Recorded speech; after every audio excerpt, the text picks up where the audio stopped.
हमारे देश के राजनीति के चाणक्य कहे जाने वाले गृह मंत्री अमित शाह जी से जब पूछा गया कि क्या आप वादा करते हैं कि आने वाले 10 वर्षों में बिहार में इतने उद्योग धंधे लग जाएंगे कि यहाँ से पलायन नहीं होगा, तो उनका जवाब ये है कि बिहार में इंडस्ट्री लगाने के लिए ज़मीन नहीं है।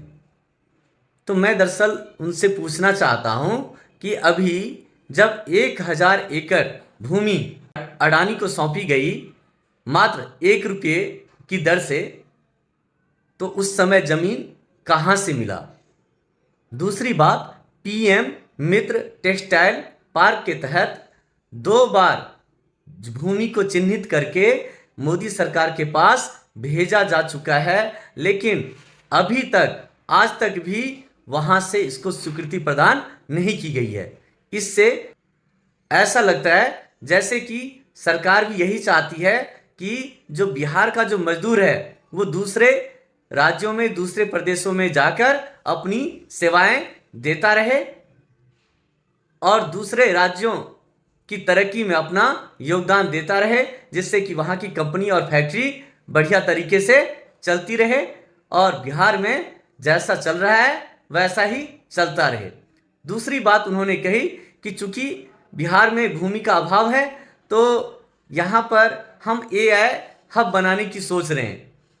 तो मैं आपसे पूछना चाहता हूँ गृह मंत्री जी कि अभी गुजरात में और दक्षिण राज्यों में सेमीकंडक्टर प्लांट लगाए गए, तो क्या वे प्लांट बिहार में नहीं लगाए जा सकते थे?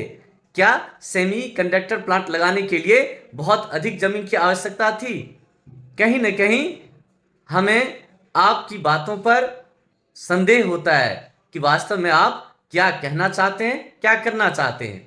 दूसरी तरफ जनता दल यूनाइटेड के कार्यकारी अध्यक्ष संजय झा जी कहते हैं कि आने वाले 5 वर्षों में इतने उद्योग धंधे लग जाएंगे कि यहाँ से किसी को पलायन नहीं करना होगा।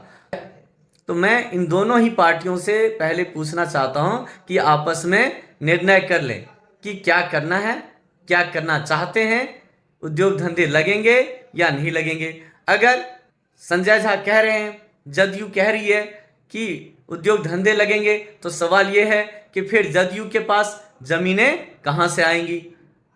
समझ से परे भाई, क्या कहना चाह रहे हैं। इन राजनीतिक दलों पर तो भरोसा करना बहुत ही मुश्किल होता जा रहा है।